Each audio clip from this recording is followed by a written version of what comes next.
Hello guys, welcome back to my channel. তো এই এপিসোডের শুরুতে আমরা সাহসীকে দেখি যে এক ফেমাস পারফিউমারের কাছ থেকে অল্প ভেঞ্জাইনেশন নিতে এসেছিল, বাট এই পার্সন তো তার কথাই শোনে না অ্যান্ড বলে তুমি দেখতে পাচ্ছ না আমি ব্যস্ত আছি, তাই এখন এখান থেকে যাও। তখনই সেখানে মিস্টার ফ্রাং আসে অ্যান্ড সে নিজের পরিচয় দেওয়ার পর বলে যদি আপনি অল্প ভেঞ্জাইনেশন আমাদেরকে দিয়ে দেন তাহলে এই নেকলেসটি আমি আপনাকে দেবো, যা আপনি অনেক দিন ধরেই খুঁজছেন। আর যা দেখার পর ওই পার্সন তাদের ভেঞ্জাইনেশন দেওয়ার জন্য রাজি হয়ে যায় অ্যান্ড সেখান থেকে যাওয়ার সময় সাহসী তাকে জিজ্ঞাসা করে ওই নেকলেসটি কি এতটাই দামি ছিল। ফাং বলে হ্যাঁ, বাট তোমার থেকে বেশি নয়। অ্যান্ড তাকে রিওয়ার্ড দেওয়ার জন্য সাহসী তাকে কিস করে সেখান থেকে চলে যায়। এরপর সে তার পারফিউম বানানোর জন্য দিন রাত পরিশ্রম করা শুরু করে অ্যান্ড এটাতে তার টিম মেম্বারও অনেক হেল্প করে তার। অ্যান্ড কয়েকদিনের কন্টিনিউ পরিশ্রমের পর সে ফাইনালি পারফিউম রেডি হয়ে গিয়েছে। ইভেন তো মিস্টার ফাংও তার উপর প্রাউড ফিল করছিল। অ্যান্ড শুধু তাই নয়, এই পারফিউমটি গত কয়েক বছরের রেকর্ড ভেঙে দিয়েছিল।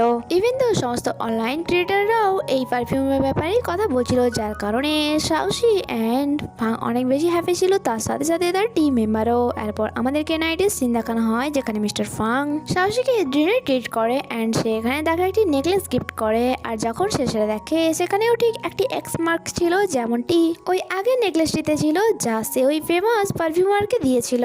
মিস্টার ফাং জানায় এইসব আমার মমের লিমিটেড এডিশনাল জুয়েলারি, যা শুনে সে বুঝে যায় যে এটা অনেক বেশি এক্সপেন্সিভ, তাই সে সেটা নিতেও হেজিটেট বোধ করছিল। বাট সে এটাও বুঝতে পারছিল যখন এত এক্সপেন্সিভ জিনিস সে তাকে দিচ্ছে তাও আবার তার মমের, তার মানে সে তার জন্য কত বেশি ইম্পর্টেন্ট। অ্যান্ড সে তাকে বলে আমি এটা সামনে রাখবো। নেক্সট সিন আমাদেরকে তাদের রোমান্সে দেখানো হয় যেখানে তারা রোমান্টিক নাইট স্পেন্ড করে। অ্যান্ড নেক্সট ডে যখন সাহসীর চোখ খোলে তার পাশ ফাংকে দেখে তার অনেক বেশি ভালো লাগছিল অ্যান্ড ভালোবাসার নজরে এসে তাকে দেখে যাচ্ছিল আর তাকে কিস করে সেখান থেকে উঠে যায় আর অনেক ভালোবাসার সাথে তার জন্য ব্রেকফাস্টও বানায়। অ্যান্ড যা টেবিলে সাজিয়ে সে সেখান থেকে চলেই যাচ্ছিল তখনই মিস্টার ফাং পেছন থেকে এসে তাকে হাগ করে নেয় অ্যান্ড বলে কোথায় যাচ্ছ, তুমি কি আমার রেসপন্সিবিলিটি নেবে না? তাই সাহসীও তার সাথে বসে ব্রেকফাস্ট করতেই যাচ্ছিল তখনই ফাংয়ের কাছে লেঞ্জের কল আসে অ্যান্ড তাকে একটি ব্যাড নিউজ শোনায়। সে তাড়াতাড়ি করে নিজের ল্যাপটপ ওপেন করে। সোশ্যাল মিডিয়াতে এখন একটি রিউমার ছড়িয়ে পড়েছিল যে সাহসী প্রথমে তো চ্যানের সাথে রিলেশনে ছিল, তারপর টাকার জন্য মিস্টার ফাংয়ের পেছনে পড়েছে। এই মেয়েটি শুধুমাত্র তাদের মধ্যে মিসআন্ডারস্ট্যান্ডিং তৈরি করতে চায়। মিস্টার ফাং তার ল্যাপটপ বন্ধ করে বলে তুমি চিন্তা করো না, আমি আছি তো। সাহসী বলে আমার চিন্তা এই ব্যাপারে নিয়ে যে এইসব করছেটা কি। অ্যান্ড সে অনেক ভাবার পর বলে কোথাও লি ফ্যাং মানে চ্যানেল মম করাচ্ছে। মিস্টার ফ্রাং বলে সত্যি কি তোমার এমনটা মনে হয়? তাহলে আমি ইনভেস্টিগেশন অবশ্যই করাবো। আর লিঞ্চিকে কল করে এই টপিকটি ডিলিট করতে বলে। নেক্সট সিনে আমরা লি ফ্যাংকে দেখি যে কোনো পার্সনকে বলছিল যাই হয়ে যাক না কেন এই টপিকটা ডিলিট যেন না হয়, কারণ মনে রাখবে তুমি আমার কাছ থেকে এটার জন্য টাকা নিয়েছিলে। যখন সে গুসানকে সেখানে দেখে কল কেটে দেয়, বাট তার আগেই গুসানসের সমস্ত কিছু শুনে নিয়েছিল অ্যান্ড তাকে বলে তার মানে এই সব কিছু তুমি করিয়েছো। তোমার কেন এমনটা মনে হয় যে ফাং এই ব্যাপারে জানতে পারবে না? লি ফ্যাং বলে জানলেও কি, সে আমাদের ছেলের সাথে যা করেছে তা একদমই ঠিক করেনি। আমি তার কেরিয়ার নষ্ট করতে চাই। সুশান্সি তাকে বুঝিয়ে বলে যা হয়েছে তা ভুলে যাও, তুমি ভালো করে জানো তার সাথে পাঙ্গা নিয়ে আমরা কিছু করতে পারবো না, তাই যা হয়েছে তা আমাদেরকে অ্যাকসেপ্ট করতে হবে। যা শুনে লি ফ্যাং অনেক রেগে এটা বলে সেখান থেকে চলে যায়। এত সহজে আমি তাকে যেতে দেবো না। বাট গুসানসিকে হ্যাপি দেখাচ্ছিল, যেমন কি সে এমনটাই চাইছিল। অন্যদিকে আমরা ফাংকে দেখি যেখানে সে রিপোর্টারদের সামনে এটা ক্লিয়ার করছিল চ্যান অ্যান্ড সাহসীর মধ্যে আগে কি সম্পর্ক ছিল তা আমি জানি অ্যান্ড প্রেজেন্ট টাইমে আমাদের সম্পর্কে তা কোনো এফেক্ট ফেলবে না। আর যদি কেউ আবারও আমার গার্লফ্রেন্ডের ব্যাপারে রিউমার ছড়াতে চায় তাহলে আমি তার এগেনস্টে লিগাল অ্যাকশন নেব। যা শুনে সাহসীর অনেক বেশি ভালো লাগে। মিডিয়াতে সেখান থেকে যাওয়ার পর সে তাকে বলে বয়ফ্রেন্ড তোমাকে অনেক অনেক থ্যাঙ্কস।